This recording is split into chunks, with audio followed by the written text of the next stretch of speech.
نحمده ونصلي على رسوله الكريم اما بعد فاعوذ بالله من الشيطان الرجيم بسم الله الرحمن الرحيم رب اشرح لي صدري ويسر لي امري واحلل عقدة من لساني يفقهوا قولي رب زدني علما اللهم فقهنا في الدين اللهم إنا نسألك حبك وحب من يحبك والعمل الذي يبلغنا حبك اللهم إني أسألك الثبات في الأمر والعزيمة على الرشد وأسألك شكر نعمتك وأسألك حسن عبادتك وأسألك قلبا سليما وأسألك لسانا صادقا وأسألك من خير ما تعلم وأعوذ بك من شر ما تعلم وأستغفرك لما تعلم إنك أنت علام الغيوب اللهم ارزقنا إخلاص الہی آمین۔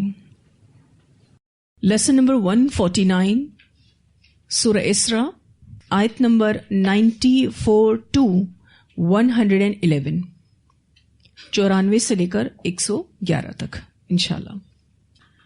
اللہ سبحانہ تعالیٰ فرماتے ہیں وَمَا مَنَعَ النَّاسَ، اور نہیں روکا لوگوں کو، ان یہ کہ یؤمنوا وہ ایمان لائیں، اذ جاءہم الہدی جب آ گئی ان کے پاس ہدایت، الا مگر ان یہ کہ قولوا انہوں نے کہا ابعث اللہ کیا بھیجا اللہ نے بشر اور رسولا ایک بشر کو رسول یعنی بنا کر۔ رسول کے بشر ہونے کی وجہ سے مشرکین نے ایمان لانے سے انکار کر دیا۔ یہاں اس آیت میں یہ بات بتائی جا رہی ہے رسولوں کے مخالفین کا ہمیشہ یہ اعتراض رہا ہے کہ یہ رسول ہماری ہی طرح کا انسان ہے، ہماری طرح کھاتا پیتا ہے، چلتا پھرتا ہے، شادی کرتا ہے، اس کی تو اولاد بھی ہے، اس کی بھی ہماری طرح ہی حاجات ہیں، تو یہ کیسے نبی ہو سکتا ہے؟ یہ بات سوچ کر لوگوں نے انکار کر دیا۔ ان کو ہدایت کے لیے انسانی پیکر نہیں چاہیے تھا بلکہ آسمانی پیکر مطلوب تھا۔ ہر دور میں ہر قوم کے لوگوں نے یہی اعتراض کیا، حالانکہ جب حق واضح ہو گیا تو اسے ماننے میں کوئی مشکل نہیں ہونی چاہیے۔ لیکن آپ دیکھیے یہاں اللہ سبحانہ تعالیٰ کیا فرما رہے ہیں وَمَا مَنَعَ النَّاسَ أَن يُؤْمِنُوا إِذْ جَاءَهُمُ الْهُدَىٰ، اور نہیں روکا لوگوں کو یہ کہ وہ ایمان لے آئیں جب آ گئی ان کے پاس ہدایت، إِلَّا أَن قَالُوا أَبْعَثَ اللَّهُ بَشَرًا رَسُولًا، یعنی ان کا جو اعتراض تھا وہ یہی تھا کہ ایک انسان کیسے پیغمبر ہو سکتا ہے۔ کچھ لوگوں نے انبیاء کی نبوت کا انکار اس لیے کیا کہ وہ بشر تھے، اور کچھ لوگوں نے انبیاء سے عقیدت کا اظہار اتنا زیادہ کیا کہ ان کو اللہ کا درجہ دے دیا یا پھر اللہ کا بیٹا بنا دیا۔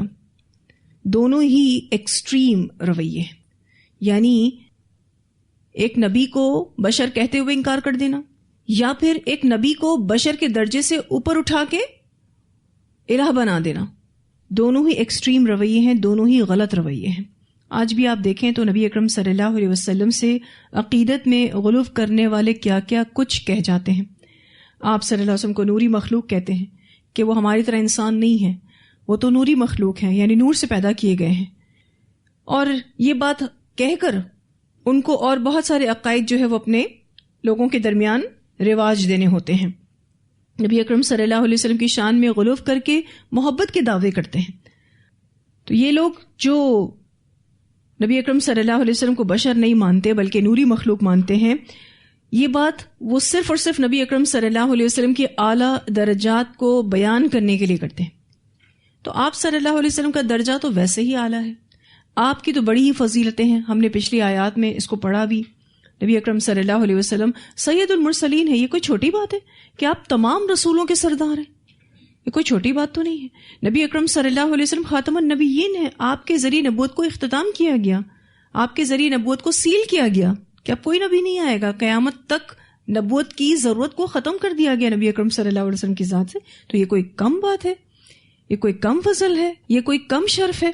لیکن لوگوں کو بس ایک اپنی مرضی کا عقیدہ بنانا ہوتا ہے جس سے وہ رسول اللہ صلی اللہ علیہ وسلم کے شرف اور فضیلت کو بیان کرنا چاہ رہے ہوتے ہیں۔ تو اللہ تعالیٰ نے نبی اکرم صلی اللہ علیہ وسلم کو ویسے ہی سب میں سپیریئر بنایا ہے، آپ سب ہی میں اعلیٰ ہیں، یعنی مخلوق میں رسول اللہ صلی اللہ علیہ وسلم اعلیٰ ہیں، تو پھر کیا ضرورت ہے؟ اس طرح کے غلط عقیدے رکھ کر دین کو نقصان پہنچایا جاتا ہے، اصل دین کو پس پشت ڈالا جاتا ہے۔ تو اللہ تعالیٰ فرماتے ہیں کہ یہ چیز کوئی نئی نہیں ہے، یہ ہر قوم کے لوگوں نے کی، ہر دور کے لوگوں نے کی۔ ان کو ہدایت سے صرف ایک ہی بات نے روکا کہ یہ نبی انسان کیوں ہے، بشر کیوں ہے۔ قل کہہ دیجئے لو کانا اگر ہوتے فی الارض زمین میں ملائکۃ فرشتے یمشونا وہ چلتے پھرتے مطمئنین اطمینان کے ساتھ لنزلنا البتہ نازل کرتے ہم علیہم ان پر من السماء آسمان سے ملک الرسولہ ایک فرشتہ ہی رسول بنا کر۔ یعنی اگر اس دنیا میں فرشتے بستے ہوتے تو ان کے پاس فرشتہ رسول آتا۔ انڈرسٹوڈ بات ہے۔ اگر اللہ تعالیٰ نے زمین پر انسانوں کو بسایا ہے تو obviously انسان ہی رسول بن کر آئے گا۔ ایسا کیسے پاسبل ہے کہ اللہ تعالیٰ زمین میں بسائے تو انسانوں کو اور پھر انہی کا نمونہ بطور رسول بنا کے نہ بھیجے، کوئی دوسری مخلوق رسول بنا کر بھیجے؟ تو obviously انسانوں کے پاس کیا حجت آ جائے گی کہ ہم اس جیسا دین کیسے پریکٹس کریں، وہ تو ہمارے جیسا ہے ہی نہیں۔ تو یہاں اب ان کے اس اعتراض کا جواب اس آیت میں دیا جا رہا ہے کہ کیوں رسول بشر ہے، کیوں فرشتوں میں سے رسول نہیں آیا۔ اللہ تعالیٰ فرماتے ہیں اگر زمین میں فرشتے چلتے پھرتے تو رسول بھی فرشتہ ہی ہوتا۔ چونکہ دنیا میں انسان آباد ہیں اس لیے ان کے لیے رسول بھی انسان ہی ہونا چاہیے، یعنی ان کا ہم جنس ہی ہونا چاہیے، اور ہم جنس ہی بہترین نمونہ بن سکتا ہے، اسوہ بن سکتا ہے۔ رسول جہاں اللہ تعالیٰ کا پیغام پہنچاتا ہے وہاں وہ اس پر عمل کر کے بھی دکھاتا ہے۔ یعنی نبی اکرم صلی اللہ علیہ وسلم جو ہمارے پاس آئے، آپ صلی اللہ علیہ وسلم بشر تھے، آپ نے دین کو پریکٹس کر کے دکھایا، تو ہم پر حجت تمام ہو گئی نا کہ ایک انسان اس دین کو پریکٹس کر سکتا ہے۔ تو رسول جہاں اللہ کا پیغام پہنچاتا ہے وہاں وہ اس پر عمل کر کے بھی دکھاتا ہے۔ اب اگر فرشتہ رسول ہوتا، آتا وہ انسانی شکل میں ہی، کیوں؟ کیونکہ اگر وہ اپنی اوریجنل شکل میں آتا تو وہ تو نظر ہی نہیں آنا تھا۔ فرشتے نے اگر رسول بننا ہوتا تو اس کو اللہ تعالیٰ بھیجتے انسانی شکل میں ہی، لیکن لوگوں کو یہ ضرور پتا ہوتا کہ یہ فرشتہ ہے۔ تو انہوں نے پھر کیا حجت کرنی تھی کہ اللہ تعالیٰ یہ آپ کا پیغام پہنچا رہے ہیں، ہم لے رہے ہیں، یہ اس کو عمل کر کے بھی دکھا رہا ہے، ہم دیکھ رہے ہیں، لیکن ہم کیسے اس پر عمل کریں؟ ہم تو دو الگ الگ مخلوق ہیں۔ اگر یہ عمل کر کے دکھا رہا ہے تو ہو سکتا ہے ہم عمل نہ کر سکیں۔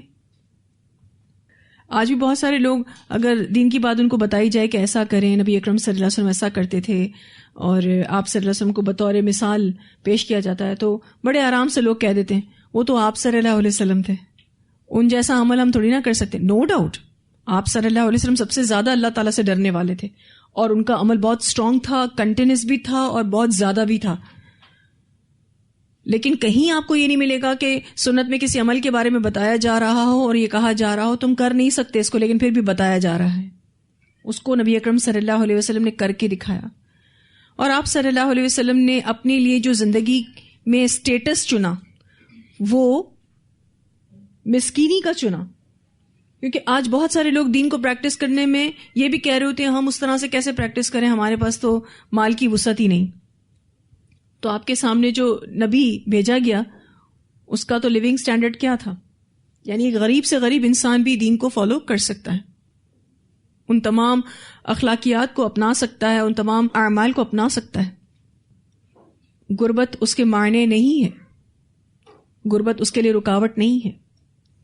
اب وہ فرشتے کو دیکھ کر کہتے کہ اللہ تعالیٰ ہم اس کی طرح کیسے عمل کریں، یہ ہماری طرح کمزور تھوڑی نا ہے، یہ تو ہم سے بہت اسٹرانگ ہے، کیونکہ فرشتے تو کیسے موو کرتے ہیں آپ کو پتا ہے نا، فرشتے تو بادلوں کو بھی ڈرائیو کرتے ہیں۔ آپ کر سکتے ہیں ڈرائیو بادلوں کو؟ نہیں۔ فرشتے تو 7 آسمان تک اڑان اڑ سکتے ہیں، ہم انسان تھوڑی نہ کر سکتے۔ تو انسان نے یہ کہنا تھا پھر اگر فرشتہ رسول آتا تو کہ اللہ تعالیٰ یہ تو ہماری طرح کمزور تھوڑی نا، انسان تو بڑا ہی کمزور ہے، کیسے وہ پریکٹس کر سکتا ہے اس فرشتے کی طرح۔ اور ہمیں جو حاجات درپیش ہیں وہ اس فرشتے کو تو نہیں ہے، اس کو تو نہ کھانے کی حاجت ہے نہ سونے کی حاجت ہے، ہم کو تو کھانے کی بھی حاجت ہے، سونے کی بھی حاجت ہے، تو ہم تو اس کی طرح پریکٹس نہیں کر سکتے۔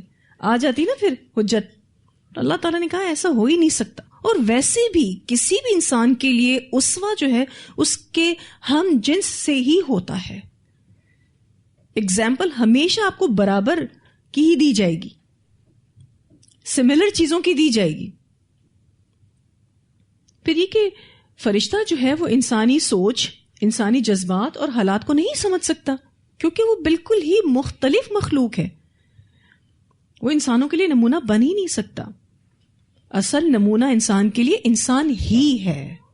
ٹھیک ہے، تو یہاں اللہ تعالیٰ فرماتے ہیں کہ ان کو کہہ دیجیے اگر زمین میں فرشتے بستے ہوتے تو ہمارے لیے کیا مشکل تھی، ہم فرشتہ ہی رسول بھیجتے.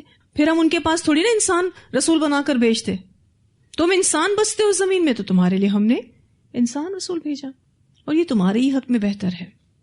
لیکن پھر بھی انہوں نے نہیں مانا، حالانکہ بہت انڈرسٹوڈ بات ہے، لیکن انہوں نے نہیں مانا. اب ان کو جواب دیا جا رہا ہے، قل کہہ دیجئے کفا کافی ہے باللہ اللہ تعالی شہیدن گواہ بینی میرے درمیان و بینکم اور تمہارے درمیان. انہ کانا بے شک وہ ہے بعبادہ اپنے بندوں کی خبیرن خوب خبر رکھنے والا، بصیرن خوب دیکھنے والا. اللہ تعالیٰ ان کے حالات سے اچھے سے باخبر ہے، ان کے ظاہر کو بھی جانتا ہے، ان کے باطن کو بھی جانتا ہے. اللہ تعالیٰ بہت اچھے سے دیکھ رہے ہیں کہ رسول اللہ صلی اللہ علیہ وسلم اس پیغام کو ایز اٹ از پہنچا رہے ہیں، پوری محنت کے ساتھ پہنچا رہے ہیں، لیکن اس کے باوجود بھی لوگ آپ صلی اللہ علیہ وسلم کی نبوت کو قبول نہیں کر رہے، حالانکہ وہ آپ صلی اللہ علیہ وسلم کو صادق اور امین بھی مانتے ہیں، لیکن نبوت کا انکار کرتے ہیں. کہا ٹھیک ہے، اللہ تعالیٰ اپنے بندوں کے اعمال سے خوب خبر رکھنے والا ہے، خوب دیکھنے والا ہے. تو یہ آخر میں کہہ دیا گیا انہ کان بعبادہ خبیرا بصیرا. اللہ تعالیٰ اپنے بندوں کے تمام احوال سے باخبر ہے، انہیں دیکھ رہا ہے. قیامت کے دن اللہ سبحانہ تعالیٰ عدل و انصاف کے ساتھ ہر کسی کا فیصلہ کریں گے. تو یوں سمجھ لیجئے کہ جتنے بھی کفار ہیں ان کو اس آیت میں ایک طرح سے وارننگ دی جا رہی ہے کہ تمہاری خیر اسی میں ہی ہے کہ تم رسول اللہ صلی اللہ علیہ وسلم پر ایمان لے آؤ، دین اسلام کو قبول کر لو. پھر اللہ سبحانہ تعالیٰ فرماتے ہیں ومن اور جس کو یہد اللہ ہدایت دے اللہ فہو المہتد تو وہی ہدایت پانے والا ہے. یعنی ہدایت صرف اور صرف اللہ تعالیٰ کے ہاتھ میں ہے. ومن یضلل اور جس کو بھٹکا دے فلن تو ہرگز نہیں تجد لہم آپ پائیں گے ان کے لیے اولیاء من دونہ کوئی مددگار اس کے سوا. یعنی اگر اللہ تعالیٰ کسی کو بھٹکا دے گا تو اب اس کا کوئی بھی مددگار نہیں ہے. بتانا یہ مقصد ہے کہ ہدایت اور گمراہی اللہ کے ہاتھ میں ہے. یہاں جو ہدایت کی بات ہوئی کہ ہدایت اللہ کے ہاتھ میں ہے، یاد رکھیے گا کہ ہدایت دو طرح کی ہوتی ہے. ایک ہے ہدایت علم، اور یہ ہدایت سب کے لیے عام ہے. علم اللہ تعالیٰ سب کو دیتا ہے. لیکن ایک ہے ہدایت عمل و توفیق، یہ اللہ تعالیٰ اپنے خاص بندوں کو عطا کرتا ہے. اچھا، یہ ہدایت اللہ کن کو عطا کرتا ہے؟ جن کے اندر عمل کرنے کی طلب ہوتی ہے اللہ تعالیٰ ان کو ہدایت عمل دیتا ہے، اللہ ان کو توفیق دیتا ہے. وَنَحْشُرُهُمْ اور ہم اکٹھا کریں گے ان کو یوم القیامت قیامت کے دن علی وجوہہم ان کے منہوں پر عمین اندھا و بکمن اور گنگا و سما اور بہرا یعنی بنا کر. اللہ تعالیٰ کل قیامت کے دن ایسے لوگوں کو یعنی جو گمراہ لوگ ہیں ان کو اندھا اٹھائے گا یعنی وہ دیکھتے نہ ہوں گے، اور گنگا اٹھائے گا یعنی وہ بولتے نہ ہوں گے، اور بہرا اٹھائے گا یعنی وہ سنتے نہ ہوں گے. اچھا، قرآن میں ایک اور جگہ آتا ہے کہ یہ کفار جو ہیں یا نافرمان یا منافق یا فاجر یا فاسق اپنے سامنے عذاب کو دیکھیں گے. قرآن پاک میں یہ آیت بھی آتی ہے کہ وہ اپنی آنکھوں کے سامنے عذاب کو دیکھیں گے. لیکن یہاں بات ہو رہی ہے کہ اللہ تعالیٰ ان کو اندھا اٹھائے گا. تو کیا قرآن میں اختلاف ہے؟ تو قرآن میں اختلاف نہیں ہے. ایکچولی یہاں یہ بتانا مقصود ہے کہ وہ کوئی ایسی چیز نہ دیکھ سکیں گے جو ان کے دل کی راحت اور ٹھنڈک کا سبب بنے. کوئی ایسی بات بول نہیں سکیں گے، کوئی ایسی بات سن نہیں سکیں گے جو ان کے دل کو سکون اور ٹھنڈک دے. بس انہیں صرف عذاب نظر آئے گا. یہ جو بات ہو رہی ہے کہ اللہ تعالیٰ ان کو کل ان کے منہوں پر اٹھائے گا، یعنی منہ نیچے پاؤں پر، ٹھیک ہے. ایسی تو کوئی ایکسرسائز بھی کرے تو بڑا مشکل ہوتا ہے اس کے لیے، بہت مشکل ایکسرسائز ہے یہ، لیکن اللہ تعالیٰ اس پوسچر میں ان جھٹلانے والوں کو اٹھائے گا. ایک روایت آتی ہے ابو داؤد کی، نبی اکرم صلی اللہ علیہ وسلم نے فرمایا قیامت کے دن لوگوں کا حشر 3 طریقوں پر ہوگا. کچھ لوگ سوار ہوں گے، کچھ لوگ پیدل ہوں گے، اور کچھ لوگ منہ کے بل. ایک شخص نے عرض کیا منہ کے بل کیسے؟ تو آپ صلی اللہ علیہ وسلم نے فرمایا کہ جس رب نے قدموں پر چلایا وہ منہ کے بل بھی چلا دے گا. یعنی اللہ تعالیٰ آج ہمیں پیروں پر چلا رہا ہے نا، تو یہ بھی اسی کی قدرت ہے. تو اللہ کے لیے کیا مشکل ہے کہ جو نافرمان ہوگا اس کو منہ کے بل چلائے. ایک اور روایت آتی ہے نبی اکرم صلی اللہ علیہ وسلم نے فرمایا جس نے اس کو دونوں پاؤں پر دنیا میں چلایا کیا وہ اس بات پر قدرت نہیں رکھتا کہ قیامت کے دن اس کو منہ کے بل چلائے. اسے بخاری نے روایت کیا ہے. اس میں بھی نبی اکرم صلی اللہ علیہ وسلم سے یہ سوال ہوا تھا کہ کافر کا حشر قیامت والے دن منہ کے بل کیسے ہوگا، تو آپ صلی اللہ علیہ وسلم نے یہ جواب دیا. اللہ کے لیے کیا مشکل ہے. پھر اللہ سبحانہ تعالیٰ فرماتے ہیں مأواہم جہنم، ٹھکانہ ان کا جہنم ہوگا. یعنی ایسے لوگوں کا فائنل ٹھکانہ یا فائنل ڈیسٹینیشن جہنم ہوگی. کلما جب کبھی خبت آہستہ ہونے لگے گی، زدناہم زیادہ کر دیں گے ہم ان کو سعیرا بھڑکنے میں. یہ جو خبت کا لفظ ہے خا با واو سے ہے، تا جو ہے وہ مونس کی وجہ سے ہے کیونکہ جہنم مونس ہے، ٹھیک ہے، جہنم ہوتی ہے، تو اسی وجہ سے یہ جو خبت کا لفظ ہے اس کا روٹ ورڈ خا با واو ہے، لیکن تا یہاں مونس کی وجہ سے آئی ہے. کلما خبت جب کبھی آہستہ ہونے لگے گی. ابن عباس کہتے ہیں کہ اس کا معنی ساکن ہونے کے ہیں، یعنی جب یہ آگ ساکن ہونے لگے گی، ٹھہر جائے گی. مجاہد رحمہ اللہ کہتے ہیں کہ اس کا معنی آگ کے بجھنے کے ہیں. کلما خبت جب کبھی آہستہ ہونے لگے گی، زدناہم زیادہ کر دیں گے ہم ان کو سعیرا بھڑکنے میں. یعنی جہنم کے شعلے جب ہلکے ہونے لگیں گے اللہ اس کو پھر سے بھڑکا دے گا، اس کے شعلوں کو، اس کی حرارت کو، اس کے انگاروں کو، یوں سمجھ لیجئے اس میں اضافہ ہو جائے گا. تو جن لوگوں نے اس دنیا میں حق بات کو سننا بھی گوارا نہ کیا ہوگا وہ وہاں یعنی قیامت کے دن فی الواقع بہرے بنا دیے جائیں گے، اور جن لوگوں نے زبان سے حق بات کہنے سے انکار کیا تھا وہ اس کی سزا میں گنگے بنا دیے جائیں گے، اور جن لوگوں نے اللہ کی بے شمار نشانیاں دیکھ کر اس میں غور کرنے کی زحمت نہیں کی تو وہ بھی اس جرم کی سزا میں اندھے کر دیے جائیں گے. پھر اسی حال میں انہیں جہنم میں پھینک دیا جائے گا اور انہیں ایسا مسلسل عذاب دیا جائے گا جس میں نہ کمی واقع ہوگی اور نہ کوئی بریک ملے گا. بہت ہی سخت سزا ان کو دی جائے گی. یہ بات ہم سب جانتے ہیں کہ حشر کا دن بڑا ہی ہولناک ہے، اور نبی اکرم صلی اللہ علیہ وسلم کی بے شمار احادیث ملتی ہیں حشر پر. یعنی یہ جو حشر کا دن ہے اس پر بے شمار احادیث ملتی ہیں. جیسے ہی اسرافیل علیہ السلام سور پھونک دیں گے لوگ اپنی اپنی قبروں سے نکلیں گے. کچھ لوگوں کے چہرے مطمئن ہوں گے، مسرور ہوں گے، بارونق ہوں گے، روشن ہوں گے. اللہم اجعلنا منہم، اللہ تعالیٰ ہمیں ان لوگوں میں شامل کرے. جبکہ کچھ لوگوں کے چہرے بے رونق ہوں گے، سیاہ ہوں گے، کالے پڑے ہوئے ہوں گے، خوف زدہ ہوں گے، غم زدہ ہوں گے.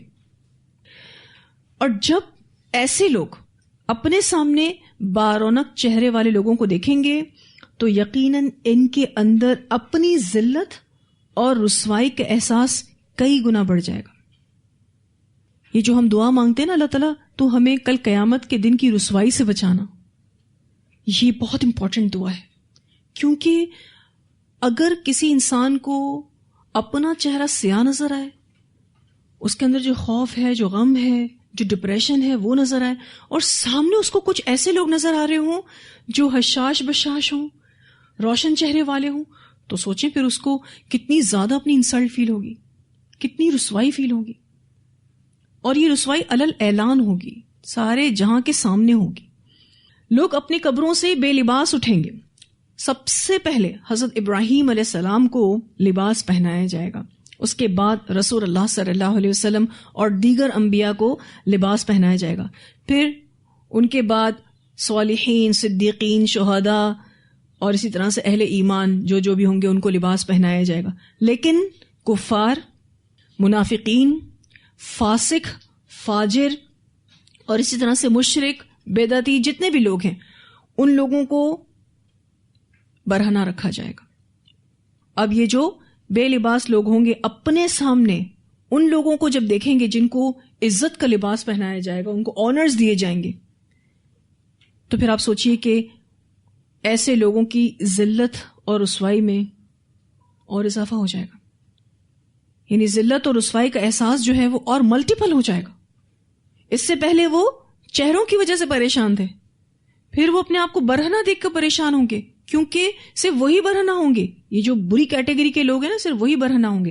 قبروں سے نکلیں گے سبھی بے لباس، حدیث میں پڑھا ہے نا ہم نے، سبھی بے لباس ہوں گے، لیکن ایک ایک کر کے سب کو ڈریس اپ کیا جا رہا ہوگا. اور سب سے پہلا لباس کس کو پہنایا جائے گا؟ حضرت ابراہیم علیہ السلام، عزت کا لباس پہنایا جائے گا. یہ بات بھی ہمیں نبی اکرم صلی اللہ علیہ وسلم سے ہی پتہ چلتی ہے. لوگ اپنی قبروں سے بھوکے پیاسے اٹھیں گے، لیکن اہل ایمان کو حوض کوثر کا پانی پلایا جائے گا. اور جو پورا دن ہے نا قیامت کا، پھر ان کو پیاس نہیں لگے گی، بھوک نہیں لگے گی. اور جو یہ کفار ہوں گے یا منافقین ہیں یا برے لوگ ہیں، یہ بھی بھوکے پیاسے اٹھیں گے، لیکن ان کو پانی حوض کوثر سے نہیں ملے گا. پھر سوچیں اس سچویشن میں ان کی ذلت اور رسوائی کے احساس میں مزید اضافہ کیا جائے گا. یہ پانی مانگیں گے لیکن انہیں دھتکار دیا جائے گا. کتنی بڑی انسلٹ ہوگی. یعنی آپ دیکھیں یہ میدان محشر میں جو بھی برے لوگ ہیں ان کی سٹیپ بائی سٹیپ ذلت اور رسوائی کی جائے گی. کچھ لوگ میدان محشر میں اس حال میں کھڑے ہوں گے کہ سورج 1 میل کے فاصلے پر ہوگا، ننگے بدن ہوں گے، بھوک اور پیاس سے مر رہے ہوں گے اور پسینے کی لگام آئی ہوگی. جب وہ اپنے سامنے کچھ لوگوں کو عالی شان نورانی مسندوں پر بیٹھا دیکھیں گے، گہرے سایوں کے نیچے آرام کرتا دیکھیں گے، تو ان کی ذلت اور رسوائی میں اور اضافہ ہو جائے گا. کیونکہ یہ جو برے لوگ ہیں یہ تو پسینے میں شرابور ہوں گے. یہ حشر کی رسوائیاں اور ذلتیں اعمال کی وجہ سے. ایسا نہیں ہے اللہ تعالیٰ جن کو پسند کرتا ہے تو میدان محشر میں اللہ ان کو آنرز دے گا، جن کو ناپسند کرتا ہے یعنی کچھ لوگ اللہ تعالیٰ کو اچھے نہیں لگتے تو ان کو اللہ ذلیل و رسوا کرے گا. ایسا نہیں. محشر کے دن اگر کسی کو آنرز مل رہے ہیں تو وہ بھی اعمال بیسڈ ہیں، اور اگر کسی کو ذلیل کیا جا رہا ہے تو وہ بھی اس کے اعمال کی وجہ سے. کسی پر بھی کوئی ظلم نہیں کیا جائے گا. بہت ساری ایسی احادیث ملتی ہیں جس میں باقاعدہ ایسے اعمال بتائے گئے ہیں کہ یہ نہ کرنے کی وجہ سے یا فلاں عمل کرنے کی وجہ سے محشر کے دن کی ذلتیں نصیب ہوں گی، جس میں نماز کو چھوڑنا، جس میں زکوٰۃ ادا نہ کرنا، سود لینا، قتل کرنا، ناجائز قبضہ کرنا، یعنی کسی کی پراپرٹی ہے اس پر کسی نے ناجائز قبضہ کر لیا، حکومتی خزانوں میں چوری کرنا، پھر اسی طرح سے ظلم کرنا، تکبر کرنا، وعدہ خلافی کرنا، ریاکاری کرنا، والدین کی نافرمانی کرنا. یہ سارے وہ کبیرہ گناہ ہیں کہ جن کی سزا میدان محشر سے ہی شروع ہو جائے گی. اب آپ دیکھیے تو سورہ اسراء میں محشر کے دن کا حال بتایا جا رہا ہے، اور الحمدللہ ہم نے پیچھے آیات میں پڑھا جن میں بڑے بڑے گناہوں سے بچنے کے حوالے سے بات ہوئی. ہماری بہت بہترین تربیہ کی گئی. وہ جو 10 کمانڈمنٹس ہم نے پڑھے، تورات کا خلاصہ جو ہم نے سورہ اسراء میں پڑھا، اس میں یہی بات ہو رہی ہے نا کہ شرک مت کرو، والدین کی نافرمانی مت کرو، اور سٹیپ بائی سٹیپ جو ہمیں اعمال بتائے گئے. ہم میں سے کون ہے جس کو اپنی عزت پیاری ہے؟ ہر کسی کو. ہم سب کو اپنی عزت پیاری ہے، اور انسان ہر اس غلطی سے بچنے کی کوشش کرتا ہے جس سے اس کی عزت پر حرف آ سکتا ہے. اور اگر اس سے کوئی ایسی غلطی ہو جاتی ہے نا جس کی وجہ سے اس کی رسپیکٹ پر حرف آ رہا ہوتا ہے تو وہ اس کو چھپانے کی بھی کوشش کرتا ہے. یعنی عزت ہم سب کو پیاری ہے. آج اگر آپ کو کوئی کھانا نہ دے آپ گزارا کر لیں گے، لیکن اگر آپ کو کوئی عزت نہ دے تو آپ سے برداشت نہیں ہوگا. ٹھیک ہے نا؟ یہ ہم انسانوں کی عام نفسیات ہے. اسی لیے ہم سب نے کوشش کرنی ہے کہ میدان محشر والے دن اللہ ہمیں رسوائی سے بچا لے. ہم کوشش کریں گے، ساتھ ساتھ دعا بھی کریں کہ اللہ تعالیٰ تو ہمیں کل قیامت کے دن رسوا نہیں کرنا، کیونکہ اس دن کی رسوائی بھی اتنی بڑی ہے اور اس دن کی عزت افزائی بھی اتنی بڑی ہے. اسی لیے آپ دیکھیں حضرت ابراہیم علیہ السلام نے دعا کی تھی کہ اللہ تعالیٰ مجھے کل قیامت کے دن کی رسوائی سے تو بچانا. تو ہم سب نے کوشش کرنی ہے کہ کل قیامت کے دن ہمارے لیے آسان ہو، ہمارا حساب آسان ہو. ایک بہت پیاری دعا جو نبی اکرم صلی اللہ علیہ وسلم نے ہمیں سکھائی ہے، اللہم حاسبنی حسابا یسیرا. اللہ دور سے ہی دیکھے اور کہہ جاؤ جنت میں چلے جاؤ. اللہ تعالیٰ ایسا کر دے ہمارے لیے، کیونکہ اگر ہم میں سے کسی سے اللہ تعالیٰ نے یہ پوچھنا شروع کر دیا نا کہ یہ کیوں کیا، تو ہمارے پاس اس کیوں کا کوئی جواب نہیں ہوگا. اللہ بس ہمیں اپنی رحمت کے سائے میں جنت میں داخلہ دے دے، اور جنت الفردوس جو کہ سب سے اعلیٰ جنت ہے. اور اگر میں اور آپ یہ چاہتے ہیں کہ ہمیں میدان محشر سے ہی آنرز ملنا شروع ہو جائیں، تو ہمیں کچھ ایسے اعمال کرنے ہوں گے جس کا ذکر حدیثوں میں ملتا ہے، جس میں آپ دیکھیے تو ایک طویل حدیث ہے کہ کل قیامت کے دن میدان محشر میں کوئی سایہ نہیں ہوگا، اور صرف سایہ ہوگا تو اللہ کے عرش کا ہوگا. اور پھر 7 ایسے لوگ ہیں کہ جن کو اللہ کا عرش نصیب ہوگا. اور پھر ایک حدیث یہ بھی ملتی ہے کہ اہل ایمان کو قیامت کا دن جو کہ 50,000 سال کے برابر ہے، وہ صرف اور صرف ظہر سے عصر کے درمیانی وقفے کے برابر محسوس ہوگا. اللہم اجعلنا منہم. اتنا بڑا دن ہے، آپ کو پتا ہے کہ جو کفار ہوں گے نا، وہ اس دن کی طوالت سے بیزار ہو کر کہیں گے اللہ تعالیٰ جہنم میں ڈالنا ہے نا ہمیں، یہ دن ختم کر دے، جہنم میں ڈال دے، یہ دن ختم کر دے، کاٹے نہیں کٹے گا وہ دن. ویسے بھی آپ دیکھیے کہ کبھی کوئی تکلیف کا دن آپ نے اس دنیا میں دیکھا ہو، کاٹے نہیں کٹتا. اچھے دن کیسے گزر جاتے ہیں، ہفتہ 10 دن ایسے گزر جاتے ہیں، کوئی خوشیوں کے دن ہوتے ہیں تو. لیکن جو تکلیف کے دن ہوتے ہیں وہ صبح ہوتی ہے تو رات ہونے کو نہیں آتی. ہم کہتے ہیں کتنا بڑا دن ہے آج. تو یہی چیز ہوگی کل قیامت کے دن. مومنوں کے لیے چونکہ بڑا اچھا دن ہوگا، کیونکہ ان کے تو اچھے اچھے ریزلٹس کی اناؤنسمنٹ ہو رہی ہوگی، ان کے آنرز بتائے جا رہے ہوں گے، اس لیے وہ تو چاہ رہے ہوں گے کہ بس ایز سون ایز پاسبل ہم جنت میں چلے جائیں. اور ویسے بھی جو بھی جنت میں جانے والا ہے اس پر یہ ظلم بھی نہیں ہوگا کہ اس کے جنت میں جانے کو تاخیر پر ڈالا جائے. ایز سون ایز پاسبل اس کو جنت میں ڈالا جائے گا، کیونکہ اگر کسی جنتی کو تاخیر سے جنت میں ڈالا جائے تو یہ بھی اس پر ظلم ہے، اور اللہ ظلم نہیں کرتا.